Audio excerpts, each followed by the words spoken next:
Hello Internet. Today I will be showing you how to make an experience farm in Minecraft using naturally occurring mob spawners. As you can see, this setup uses lava to bring mobs down to 1 hit point, to where you can hit them once, killing them, allowing you to collect their experience and any items that they drop. Alright, so the first thing you want to do to get this experience farm set up is find a mob spawner. I assume that you want to do this in survival mode. I'm going to be using a skeleton spawner for reference because I think that skeletons are the most useful mob to farm. You can get bones and arrows from them. So you have your spawner here, and then you want to clear out an area around the spawner that's around... I did 7 blocks here, and it needs to be 8 down this way, that's important. And then up just a few blocks above the spawner, giving the mobs a dark open space where they can pop into existence. Then you want to take water, and you want to put a line of water all down this way. That's kind of where the 8 blocks comes in, because it flows 8 this way into this next section. So it'll push your skeletons down here. Then, assuming you're in a cave, you would want to dig out this way, 8 blocks, and 8 blocks in this direction, having a center hole for the skeletons to fall down. Then you want to put water here and here. You can see this flows to the center block, pushing skeletons right down the middle there. And it's important to note that you want this to be 2 blocks high here, so that the skeletons will not try to resist falling in here, but they also cannot jump back into this area. You then want to put blocks here and here so that the skeletons can't try to run upstream this way. So essentially, if a skeleton spawns in, it'll get pushed like this. There, there, and then he's right in this chamber here. If you want, you can lower this by 1 block so that the skeleton is falling right into this section here. And, oops, let me get some glass really quick. Alright. I'm just going to put glass right here for now. Here's where we get into the redstone part of this whole thing.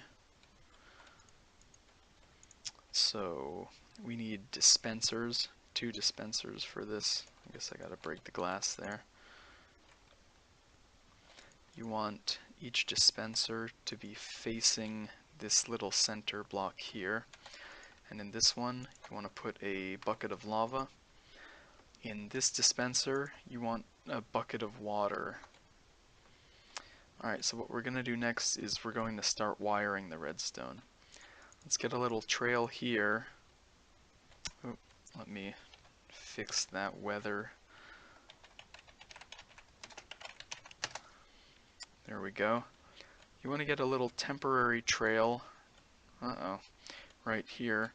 This is just going to be to whatever your power source is. So we'll put a stone button here for now. It doesn't really matter.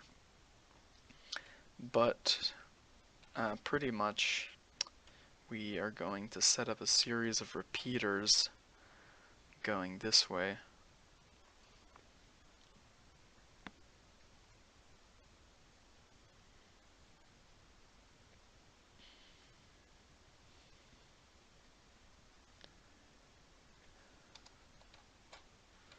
Alright, so like that, and you want 1 repeater here, which is going to have redstone leading to the dispenser right here, which is going to power it the first time and cause lava to come out. You can see there's the lava. But we don't want this lava to stay, or else it will just kill our mobs, destroying the items and not giving us any experience. So what we want to do is we want to get this setup going here. We have redstone branching out. Let's use a repeater there. and you want to set down 4 repeaters, 1, 2, 3, 4. This one should be fully loaded, however you want to call that. This one too, this one, and then this one you don't want to put any extra ticks on that. And you have redstone coming out like so. You can have that come out a few blocks. And you want one more repeater here with 2 additional ticks put on it. The timing here is important. And then you want to put that on 1 fully loaded repeater and 1 with no time added to it, and connect that there. This will allow us to get the lava turned on and turned back off. This essentially just gives us a delay so that a second signal is transmitted. Now from here, you want to have the redstone branch out like that, and you want to put 2 repeaters here.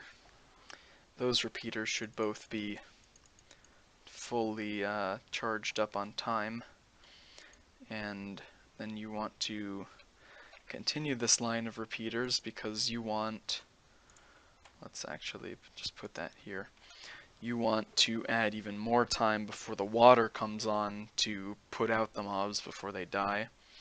So we want 1, 2, 3, 4, 5 repeaters. Let's get those all fully loaded. We're trying to have a long delay here. And then we can bring the redstone to this second repeater. Let's make sure that we didn't go over 15 blocks here. We did, so what I'm gonna do is actually reposition all this just so that we don't have to mess up our design. I'm going to make these 5 repeaters go this way, and your design doesn't have to follow this exactly as long as all the timing is consistent. So now it's connected here to this water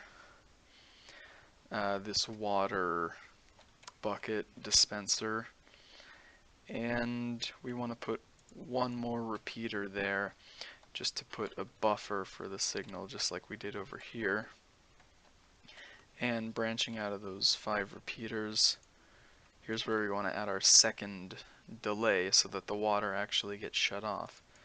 So you want 2 fully charged repeaters here, and let's actually go on peaceful here because the slimes are getting annoying. So you want 2 repeaters there fully charged, another one fully charged, and you want 3 more. There's 1, 2, 3, and you want to get this connected here finally so that we have our delay to turn the water off. We're just going to test everything to make sure it looks good. Lava comes on, water comes on, and ideally, ooh, let's set this up here.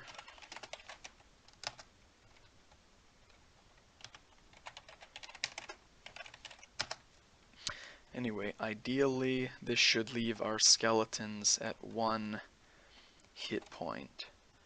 So I'm going to use my skeleton spawn egg to drop, oh that's right, we're on peaceful.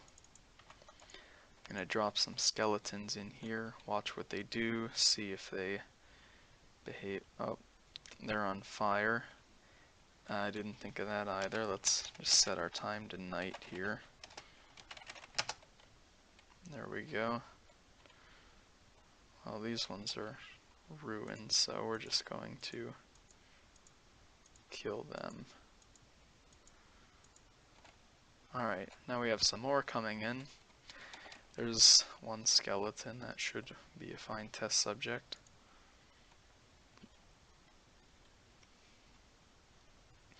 And the skeleton did not die. and it goes down in one hit. So there you go. That's essentially all you have to do for this mob spawner. You could add a hopper in down here if you want the items to be automatically collected, but it really doesn't matter since you have to come up here to get the experience anyway. One thing I would recommend adding to this setup is a sticky piston here, and I'll show you how to set this up real quick in case you're not too experienced with redstone. Yeah, this is a fairly compact setup here.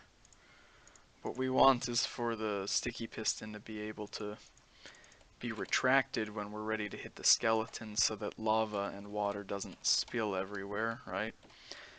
Let's get some redstone dust back. Alright. And you can use a tripwire, a pressure plate, whatever you want. The easiest thing to use is just a regular pressure plate. And if I didn't screw this up, seems I did screw this up. That's alright. Don't know how that got there. That's better. So now, let me show this to you one more time. You have the skeletons dying, being saved. Now you can stand right here, knock them all out one by one, or use a sword with your sweeping attack to kill them all at once. And there you go. That is the completed experience farm using naturally occurring spawners. Good luck.